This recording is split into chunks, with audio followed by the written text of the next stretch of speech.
Hello, ninth class students. Today we are going to discuss a new chapter, that is a chapter number 12, sound.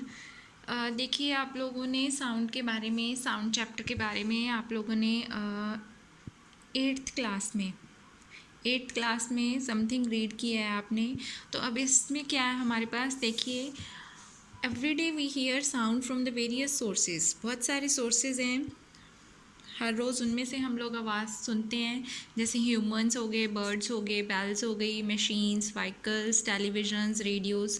ठीक है, तो ये सभी sources में से हमें साउंड सुनाई देती है. साउंड एक टाइप की एनर्जी होती है जो हमारे में सेंसेशन ऑफ हियरिंग प्रोड्यूस करती है, हमारे ईयर्स में मीन्स झंझनाहट पैदा करती है सुनने की. तो बहुत सारी टाइप की एनर्जीज होती हैं, जैसे मैकेनिकल एनर्जी हो गई, हीट एनर्जी, लाइट एनर्जी. उसी तरह से साउंड भी एक टाइप की एनर्जी है. मैकेनिकल एनर्जी में हम लोगों ने पिछले चैप्टर्स में रीड किया है. कंजर्वेशन ऑफ एनर्जी में के बारे में रीड किया है कि energy can either be created nor be destroyed, but it can be form change from one form to another form. Okay, अगर आप क्लैप करते हो तो भी साउंड प्रोड्यूस होती है. क्या कहते हैं, can you produce sound without utilising your energy? क्या आप अपनी एनर्जी यूटिलाइज किए बिना साउंड प्रोड्यूस कर सकते हो? Which form of energy did you use to produce sound? किस टाइप की एनर्जी आपको चाहिए प्रोड्यूस करने के लिए साउंड? तो ये सारा हम लोग इस चैप्टर में पढ़ेंगे. लास्ट है कि how sound is produce and how is it transmitted through medium and receive by our ear. Sound कैसे प्रोड्यूस होती है, कैसे वो मीडियम में से ट्रांसफ़र होती है या ट्रांसमिट होती है, और कैसे हमारे ईयर्स उसे रिसीव करते हैं. This all about read in this chapter. So our first topic is 12.1, that is a production of sound. Sound कैसे प्रोड्यूस होती है? तो इसमें एक एक्टिविटी दी है, हमने एक ट्यूनिंग फॉर्क लेनी है. ये ट्यूनिंग फॉर्क है, ये साइड्स वाले इसके प्रॉन्ग्स हैं. उन्हें हमने रबर पैड के साथ अगर हम स्ट्राइक करेंगे तो इसके प्रॉन्ग्स जो हैं वो वाइब्रेट करेंगे. क्या आप कहते क्वेश्चन पूछ रहे हैं कि do you here any sound, क्या आपको कोई आवाज़ सुनाई देगी? येस. उसके बाद है touch one of the prongs. एक प्रॉन्ग को हमने एक वाइब्रेटिंग ट्यूनिंग फॉर्क का अपनी फिंगर के साथ टच करेंगे तो क्या फ़ील करते हैं, तो ये आपने करके देख लेना है. उसके बाद है नाउ सस्पेंडेड टेबल टेनिस. उसके बाद हमने एक टेबल टेनिस बॉल लेनी है या प्लास्टिक की बॉल, उसे थ्रेड के साथ सपोर्ट के साथ हमने सस्पेंड करवाना है. उसके बाद वो बॉल को जेंटली टच करवाना है हमने एक प्रॉन्ग के साथ, ट्यूनिंग फॉर्क के प्रॉन्ग के साथ हमने उसे टच कराना है. तो क्या ऑब्ज़र्व होगा, तो वो जो टेनिस की बॉल है उसमें समथिंग मूवमेंट होगी. ठीक है, तो उसके बाद नेक्स्ट एक्टिविटी है कि हमने एक बीकर लेना है, पानी के साथ फिल करना है उसे ब्रिम तक. तो हम क्या देखेंगे, अगर वो वाइब्रेटिंग ट्यूनिंग फॉर्क को हम लोग उसके साथ टच करेंगे तो उसमें वाटर की जो है लेयर्स बननी शुरू हो जाएंगी, मीन्स उसमें भी डिस्टर्बेंस प्रोड्यूस होगी, वाटर में भी. तो ये सारी वर्ब डिस्कशन के बाद हम क्या कंक्लूड करते हैं, हम ये कंक्लूड करते हैं कि जब भी कोई ऑब्जेक्ट वाइब्रेट होता है तो हमेशा क्या प्रोड्यूस होती है, साउंड.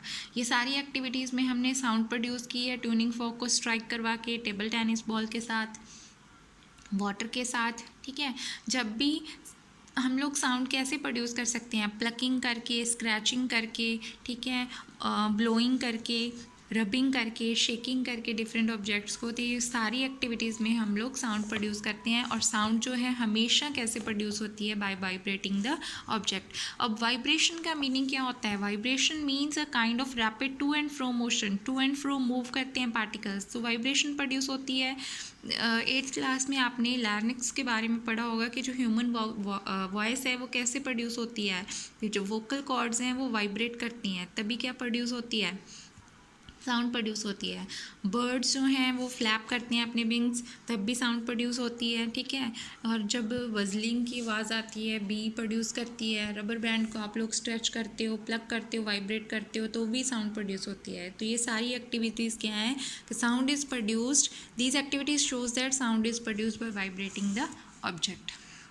नेक्स्ट हमारा फर्स्ट 12.2 टॉपिक है प्रोपिगेशन ऑफ साउंड. प्रोपिगेशन का मतलब होता है कि साउंड को प्रोपिगेट कैसे करवाते हैं, कैसे प्रोड्यूस करवाते हैं. तो साउंड जो है ऑब्जेक्ट्स को हमेशा वाइब्रेट करके प्रोड्यूस करवाई जाती है. ठीक है, मैटर या सब्सटेंस जिसके थ्रू साउंड ट्रांसमिट होती है उसे हम लोग मीडियम बोलते हैं. मीडियम सॉलिड, लिक्विड, गैस कोई भी हो सकता है.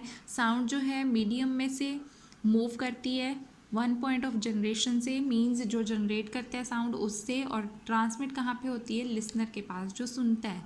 जब ऑब्जेक्ट वाइब्रेट करता है तो मीडियम के जो पार्टिकल्स हैं उसके अराउंड जो होते हैं वो वाइब्रेट करते हैं, वाइब्रेशंस होती हैं, तो वो वाइब्रेशंस आगे के आगे बढ़ती जाती हैं, पार्टिकल ऑफ मीडियम आगे नेक्स्ट पार्टिकल के साथ कांटेक्ट में होते हैं।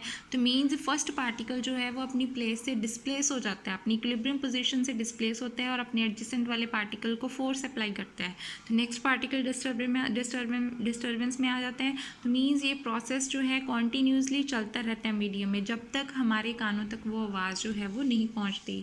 तो जो disturbance source of sound create करता है मीडियम में, और जो मीडियम में से ट्रैवल करती है, and not the particles of the medium, medium के पार्टिकल्स ट्रैवल नहीं करते, जो ऑब्जेक्ट वाइब्रेट करते हैं उसके पार्टिकल्स मीडियम के थ्रू ट्रैवल करते हैं। तो वेव जो है एक डिस्टर्बेंस होती है जो मीडियम के थ्रू ट्रैवल करती है, जब पार्टिकल्स मीडियम के अपने नेबरिंग पार्टिकल्स को मोशन में लेके आते हैं। तो सिमिलर मोशन नेक्स्ट पार्टिकल्स में मोशन में आ जाते हैं, तो ये प्रोसेस जो है फॉरवर्ड चलता रहता है।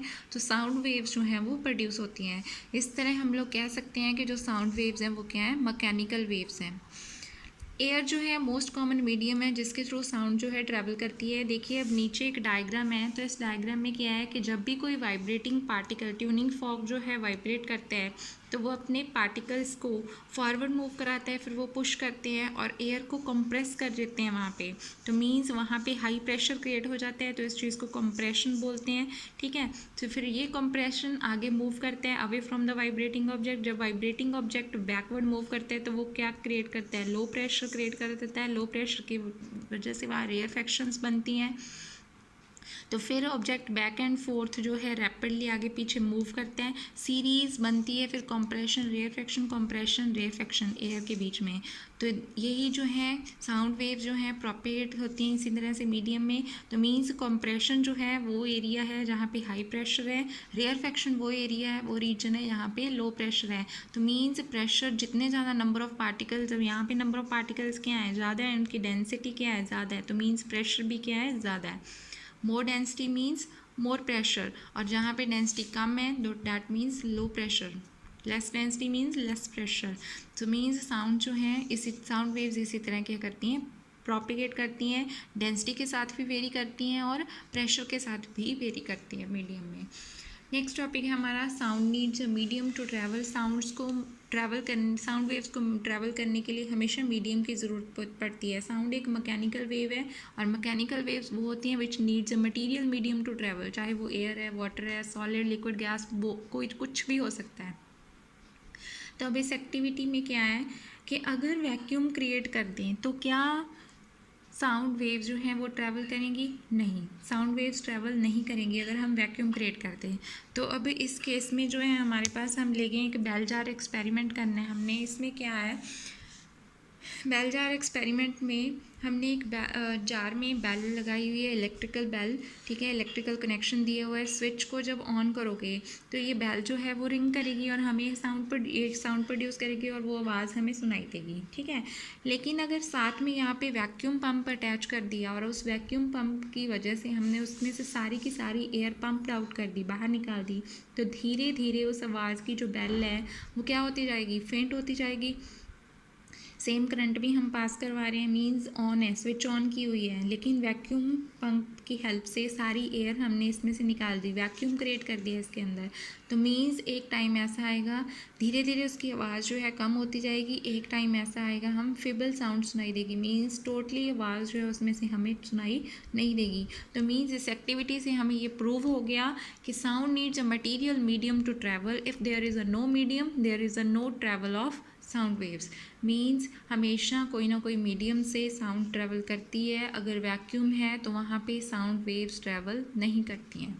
नेक्स्ट टॉपिक है हमारा साउंड वेव्स और the longitudinal waves. Sound waves longitudinal waves हैं, तो इसमें अब एक्सपेरिमेंट दिया हुआ है, हमने एक स्लिंकी लेना है, स्प्रिंग, और हम दोनों एंड से हमने उसे पकड़ लिया, तो धीरे धीरे दोनों साइड से पुश और पुल किया जा रहा है अल्टरनेटिवली स्लिंकिंग को। तो जब वहाँ पे देखो जहाँ पे कॉइल जो है क्लोज़र है एक दूसरे के, तो वहाँ पे कंप्रेशन बन रही है, तो मीन्स वहाँ पे प्रेशर ज़्यादा है, डेंसिटी ज़्यादा है, फिर rarefaction compression, rarefaction compression, rarefaction, तो यही प्रोसेस जो चल रहा है बार बार, ठीक है। तो हम ये चीज़ पहले पढ़ चुके हैं कि जो साउंड वेव्स हैं वो एक सीरीज़ में मीडियम में एक सीरीज़ में पास होती हैं कंप्रेशन और रेयरफेक्शन की वजह से। सो अगर हम इस प्रोपिगेशन ऑफ डिस्टर्बेंस को उसके साथ कंपेयर करें तो हम लोग कह सकते हैं कि ये क्या है, लॉन्गिट्यूडनल वेव्स हैं। तो इसमें क्या होता है, इंडिविजुअल पार्टिकल्स जो हैं मीडियम के वो उसी डायरेक्शन में पास करते हैं जिस डायरेक्शन में वेव क्या होती है, प्रोपिगेट होती है, चलती है। पार्टिकल्स मूव नहीं करते हैं एक प्लेस से दूसरी प्लेस पे, बट ये सिंपली ऑसिलेट करते हैं बैक एंड फोर्थ, मीन्स आगे पीछे मूव करते हैं। So this is exactly how a sound wave propagate. तो इसीलिए साउंड वेव को लॉन्गिट्यूडनल वेव बोला जाता है। और एक अनदर टाइप की वेव होती है ट्रांसवर्स वेव। ट्रांसवर्स वेव जो है वो लाइट वेव्स होती हैं। ट्रांसवर्स वेव्स में क्या होता है, पार्टिकल्स ऑसिलेट नहीं करते हैं वेव प्रोपिगेशन की डायरेक्शन में, बट वो मूव ऑसिलेट करते हैं अप एंड डाउन, ऊपर नीचे, ठीक है, oscillate up and down about their mean position as the wave travels. So this transverse wave जो है वो वेव होती है जिसमें इंडिविजुअल पार्टिकल्स मीडियम के अबाउट मीन पोजीशन क्या करते हैं, मूव करते हैं। लेकिन लॉन्गिट्यूडनल में केस में क्या था, पार्टिकल्स जो हैं वो मूव नहीं करते थे एक जगह से दूसरी जगह, बट वो ऑसिलेट करते थे बैक एंड फोर्थ। इसमें अप एंड डाउन है। तो लाइट वेव जो हैं वो ट्रांसवर्स वेव हैं, साउंड वेव जो हैं वो लॉन्गिट्यूडनल वेव हैं। ओके, नेक्स्ट टॉपिक है हमारा इंपॉर्टेंट टॉपिक है, that is the characteristics of a sound wave. Sound wave की कैरेक्टरिस्टिक्स पढ़नी है अब हमने। तो देखो साउंड वेव की जो कैरेक्टरिस्टिक्स हैं उसमें आती है हमारी फ्रीक्वेंसी, एम्पलीट्यूड, स्पीड। फ्रीक्वेंसी आपने 8th क्लास में पढ़ी है। फ्रीक्वेंसी क्या होती है, number of vibrations completed in 1 second. Okay, तो ग्राफ की हेल्प से हम लोग इसे एक्सप्लेन करेंगे। अब देखो इस ग्राफ में क्या है हमारे पास, ये दो हमने वेरिएशंस दिखाई हुई हैं साउंड प्रोपिगेशन। ये डेंसिटी की वेरिएशन शो की है, जहाँ पे डेंसिटी ज़्यादा है पार्टिकल्स की वहाँ पे कंप्रेशन, फिर डेंसिटी कम होगी पार्टिकल्स की, रेयरफेक्शन, फिर कंप्रेशन, फिर रेयरफेक्शन। ये जो है प्रेशर की हेल्प से शो की हुई है डायग्राम, ठीक है। जो लास्ट डायग्राम है ये रिप्रेजेंट करती है ग्राफिकली डेंसिटी और प्रेशर की वेरिएशन, ठीक है। चाहे डेंसिटी और प्रेशर, जहाँ पे डेंसिटी ज़्यादा होगी वहाँ पे प्रेशर ज़्यादा होगा, ठीक है। तो मीन्स अब ये जो है ग्राफ इस तरह से हमने शो किया हुआ है, एवरेज डेंसिटी और प्रेशर बढ़ रहा है, ये एवरेज डेंसिटी और प्रेशर की है, यहाँ पे डेंसिटी और प्रेशर जो है वो इंक्रीज़ हो रहा है। तो अब हमारे पास देखिए इसमें क्या है, a sound wave in graphic form is shown in figure 12.8c which represent how density and pressure change। Pressure और डेंसिटी दोनों चेंज होते हैं जैसे साउंड वेव मूव करती है मीडियम में। डेंसिटी और प्रेशर जो है गिवन टाइम पे वेरी कर रहे हैं डिस्टेंस के साथ, above and below. Average value जो है वो सेंटर में दिखाई हुई है। ओके, जो मैं तुम लोगों को बता ही चुकी हूँ पीछे डायग्राम में। आगे compressions are the regions. Compressions वो होते हैं, रीजन्स होते हैं जहाँ पे पार्टिकल्स क्राउडेड होते हैं। पहले ही बताया मैंने, यहाँ पे क्राउडेड है तो वहाँ पे कंप्रेशन बन रहा है। जहाँ पे दूर दूर होते हैं वहाँ पे क्या होता है, रेयरफेक्शंस बनती हैं। तो जो रिप्रेजेंटेशन है उसकी कंप्रेशन की वो अपर पोर्शन कर्व की शो करती है। तो जो पीक रिप्रेजेंट करती है रीजन ऑफ मैक्सिमम कंप्रेशन, ये देखिए डायग्राम में, this peak represent the maximum compression. ये कंप्रेशन हैं, नीचे वाले रेयरफेक्शन, फिर कंप्रेशन, फिर रेयरफेक्शन। ओके, और एक कंप्रेशन और एक रेयरफेक्शन को मिला के क्या बनती है, एक वेव बनती है। कंप्रेशन को हम लोग क्रेस्ट भी बोल सकते हैं, ये आगे बताती हूँ मैं। So thus compressions are the region where density and pressure is high. Rarefaction वो रीजन है जहाँ पे लो प्रेशर होता है और डेंसिटी भी क्या होती है, लो। पार्टिकल्स क्या होते हैं, दूर दूर होते हैं, और इसे हम लोग वैली भी बोलते हैं, मीन्स नीचे की तरफ डिप्रेस हुई हुई है lower portion. Peak is called crest and valley is called trough. तो पीक को क्या बोलते हैं, यहाँ पे कंप्रेशंस होते हैं उसे हम बोलते हैं क्रेस्ट, और नीचे वाले को बोलते हैं ट्रफ, वैली जो नीचे बन रही है। तो जो डिस्टेंस है कॉन्जिक्यूटिव कंप्रेशन और 2 कॉन्जिक्यूटिव रेयरफेक्शन, 2 कॉन्जिक्यूटिव कंप्रेशन और 2 कॉन्जिक्यूटिव रेयरफेक्शन के बीच में जो डिस्टेंस है, अब ये एक कंप्रेशन है, ये भी एक कंप्रेशन है, यहाँ से लेके यहाँ तक जो है डिस्टेंस उसे क्या बोले हैं हम लोग, lambda. Lambda symbol wave length का, ये लेंथ ही होती है एक तरह की। इस तरह से आपने इसको राइट करना है। ओके, तो अगर नीचे मैं आप लोगों को शो करूँ तो यहाँ से लेके यहाँ तक भी क्या है, lambda wavelength. Okay, so the distance between two consecutive compressions or two consecutive rarefaction is called wavelength as shown in figure. So the wavelength is usually represented by lambda, Greek letter lambda, and its SI unit is meter. Metre ही होंगी क्योंकि ये length ही है एक type की.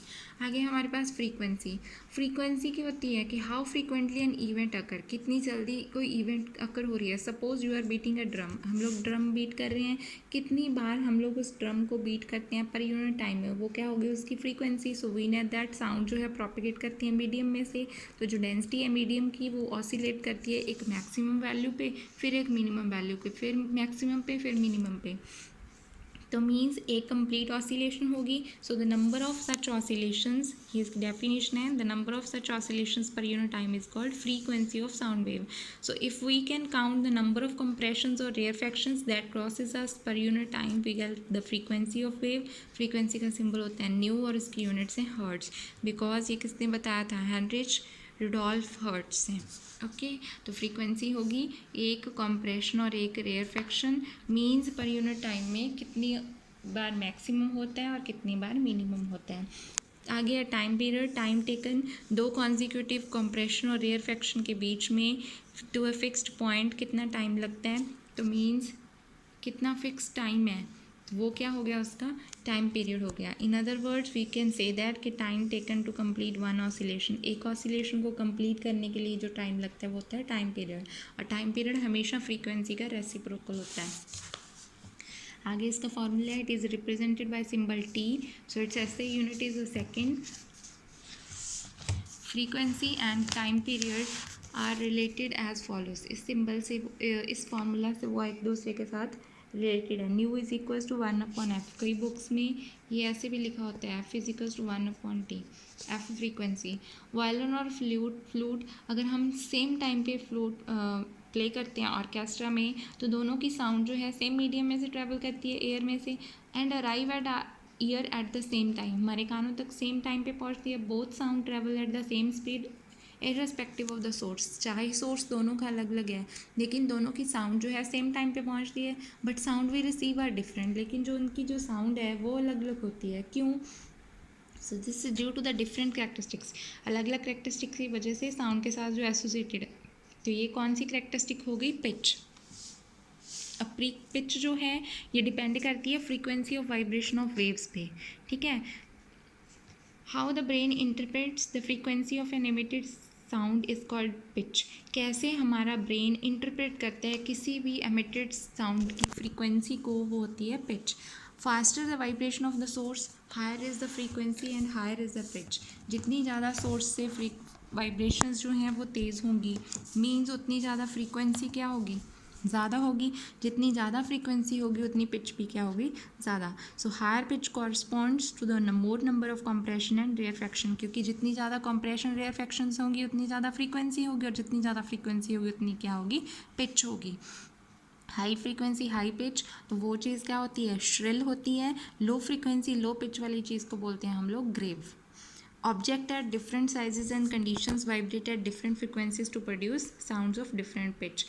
ये wave shape दिखाई हुई है, लो पिच की है, ये हाई पिच की है. मीन्स लो पिच वाली क्या होगी, ग्रेव, और ये क्या होगी, श्रिल, तीखी होगी. नेक्स्ट है the magnitude of the maximum disturbance of the medium on either side of mean value is called amplitude. अब एम्पलीट्यूड क्या होता है कि कितनी मैक्सिमम तक डिस्टर्बेंस होती है मीडियम में, ये चीज़ हो गई हमारी एम्पलीट्यूड. आप लोग इसे साइज भी बोल सकते हो, साइज ऑफ द वेव. ये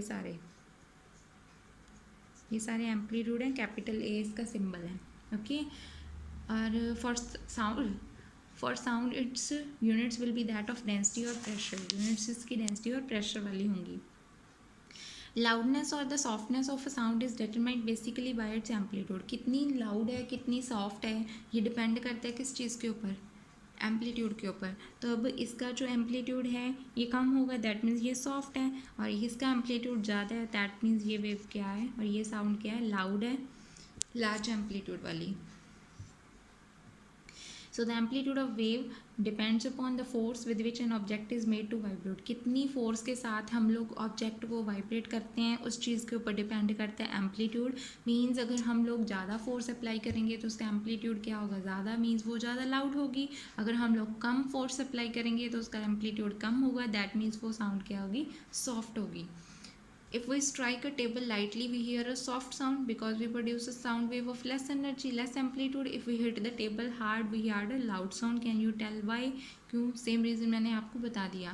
Loud sound can travel a large distance as it is associated with high energy. So sound waves spread out from its source. As it moves from source, its amplitude as well as loudness decreases. तो ये diagram में नीचे show की हुई है. नीचे है the quality और the timbre of sound is that characteristics which enables us to distinguish one sound from another having the same pitch and loudness. अगर किसी आवाज़ किसी भी साउंड की पिच और लाउडनेस सेम है तो कौन सी कैरेक्टरिस्टिक है साउंड की जो हमें डिस्टिंग्विश करने में हेल्प करेगी, क्वालिटी, या उसे टिम्बर भी बोलते हैं। So the sound which is more pleasant, जो प्लीजेंट होगी वो क्या होगी, रिच क्वालिटी की साउंड होगी। और साउंड मीन्स जिसकी सिंगल फ्रीक्वेंसी की साउंड होती है उसे हम लोग टोन बोलते हैं। Sound which is produce to the mixture of several frequencies, बहुत सारी फ्रीक्वेंसीज की आवाज़ मिक्स होगी, जैसे नॉइज़ बोलते हो आप लोग, नॉइसेंस साउंड, जो हमें मीन्स हमारे कानों को अच्छी नहीं लगती है, तो वो क्या होगी, note. Noise is pleasant unpleasant two year, means हम लोग उसे नहीं सुन सकते, लेकिन म्यूज़िक प्लीजेंट होता है और रिच क्वालिटी का होता है और हम लोग उसे सुन सकते हैं। म्यूज़िक जो है वो एक सिंगल फ्रीक्वेंसी का होता है, टोन। नेक्स्ट है साउंड स्पीड जो है साउंड की, वो कैसे डिफाइन करते हैं कि कितना डिस्टेंस ट्रेवल करती है वेव, सच एज कंप्रेशन और एयर फ्रैक्शन, पर यूनिट टाइम में कितना ट्रैवल करती हैं। स्पीड का फॉर्मूला क्या होता है, डिस्टेंस अपॉन टाइम। अब डिस्टेंस कितना कवर किया उसने, ये हो गया डिस्टेंस पूरा, लैम्डा, और टाइम हमने क्या ले लिया, टी। लैम्डा क्या है, वेवलेंथ साउंड वेव की, ये डिस्टेंस है जो साउंड वेव ट्रैवल करती है 1 पीरियड टाइम में, तो ये एक 1 पीरियड टाइम ही हुआ यहाँ तक, ओके। तो अब नीचे एक इसका रिलेशन है, वो मैं आपको समझाती हूँ।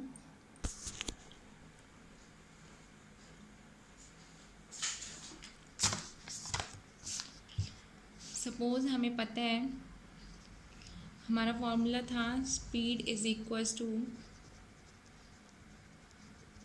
Distance upon time. डिस्टेंस क्या लिया हमने, लैम्डा, टाइम क्या लिया हमने, टी। ये हमारा फॉर्मूला वी का। अब अगर आपको क्वेश्चन आता है कि स्पीड या velocity, lambda wavelength, time period, frequency, इन चारों में रिलेशन निकालो, तो इस रिलेशन से आप लोग निकाल सकते हो।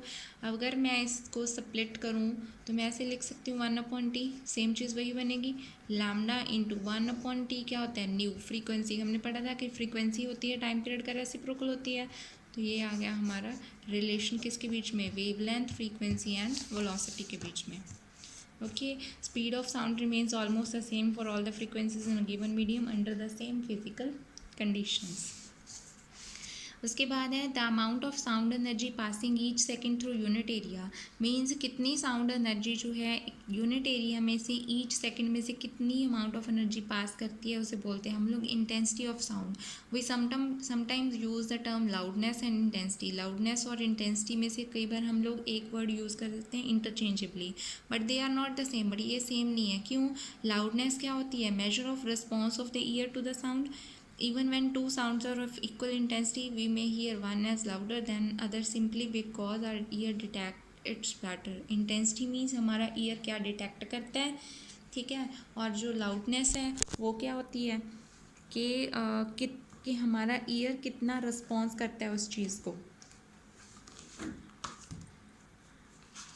सिंपल वर्ड्स में आप लोग ये कह सकते हो कि जो इंटेंसिटी और लाउडनेस के बीच में अगर आपको क्वेश्चन आता है कि आप उसमें से डिफरेंस बताओ, तो आप लोग डिफरेंस कैसे लिखोगे।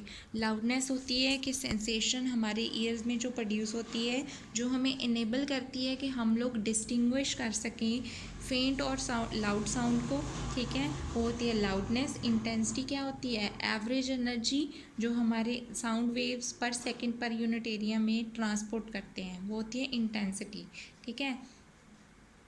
इंटेंसिटी जो है साउंड की वो हमारी ईयर्स की सेंसिटिविटी के ऊपर डिपेंड नहीं करती, लेकिन लाउडनेस जो है वो डिपेंड करती है हमारे ईयर्स की सेंसिटिविटी पे, ओके। तो ये 2-3 डिफरेंस जो हैं आप लोग लिख सकते हो, इस क्वेश्चन में आएंगे आपको। नेक्स्ट है speed of sound in different media. Different different medium में स्पीड क्या होती है साउंड की।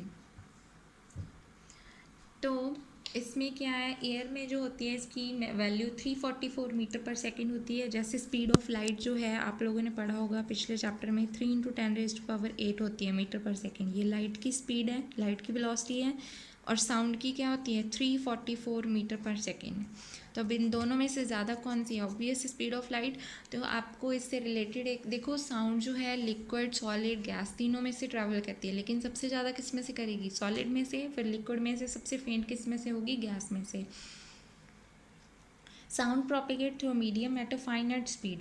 Speed of thunder is heard a little later than a flash of light is seen. तो ये जो है क्वेश्चन बनता है यहाँ से कि जब भी बिजली गरजती है तो जो साउंड है थंडर की, मीन्स गर्जन की, वो हमें बाद में सुनाई देती है, लेकिन फ्लैश ऑफ लाइट हमें पहले सुनाई देती है। तो इसका आंसर इसके बेस पे है कि जो स्पीड ऑफ लाइट है वो मोर है as compare to the speed of sound.